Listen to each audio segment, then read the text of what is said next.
Ladies and gentlemen, please welcome Honorable Karlo Nograles.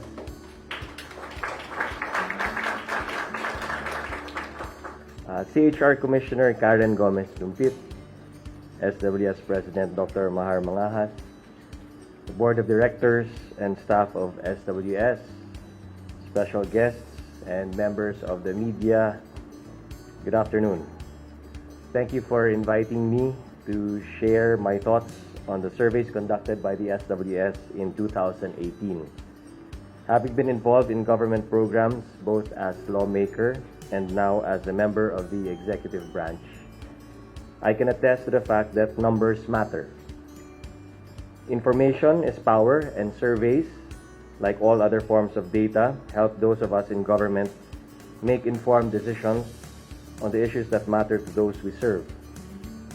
Simply put, the more information we have, the more likely we will be able to come up with policies and programs that are truly responsive to the needs of our citizens.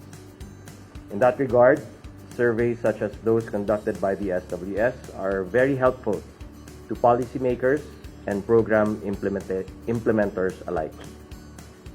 Surveys help us to know what issues matter to our people and how they feel about these issues. And these in turn guide us as we work to address these concerns. It is also important to remember that these numbers are not just plain statistics. These are real, living, breathing people. People who hope government will listen to them and attend to their needs. On the satisfaction ratings of President Rodrigo Duterte, government officials, and the report cards of governance, it is clear that our people value performance over everything. That it is this administration's actions, not words, that count. It is evident in the satisfaction numbers of the President, which have been consistently high. Based on your surveys, our countrymen believe their government is there for them when disaster strikes. They believe it is there for women, the poor, and our OFWs. They believe the government is doing a good job fighting terrorism and fighting crimes while protecting human rights. They believe the government is decisive, transparent, and truthful. And they believe that government is doing what it can to attain peace and to uphold our sovereignty. While these numbers are encouraging, we are not satisfied.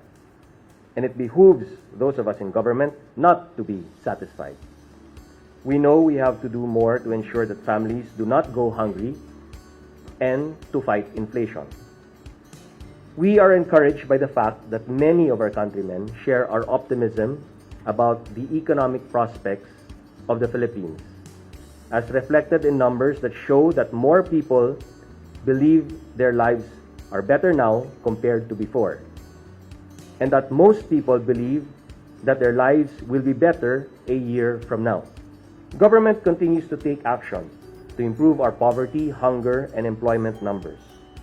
The Rice Tarification Law, the Ease of Doing Business Act, or RA 11032, and the signing of Executive Order Number 65 promulgating the 11th Regular Foreign Investment Negative List should ease rice prices, attract more investments, and boost the country's business competitiveness, respectively. According to NEDA, 826,000 jobs were generated in 2018.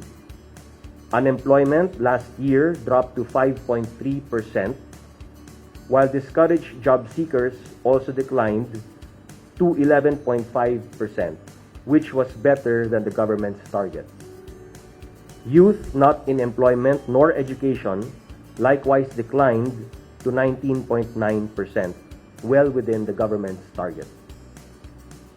As for the last topic on the agenda, federalism, SWS survey validates what we already recognize, that our people need to know more about federalism so that they can be in a better position to see its benefits. On that note, thank you for giving me the opportunity to respond to the wealth of information generated by the surveys conducted by SWS. Appreciated and utilized properly, the data you provide are valuable tools in governance tools we hope to use to improve our programs and to do more for the Filipino people. Maraming salamat po.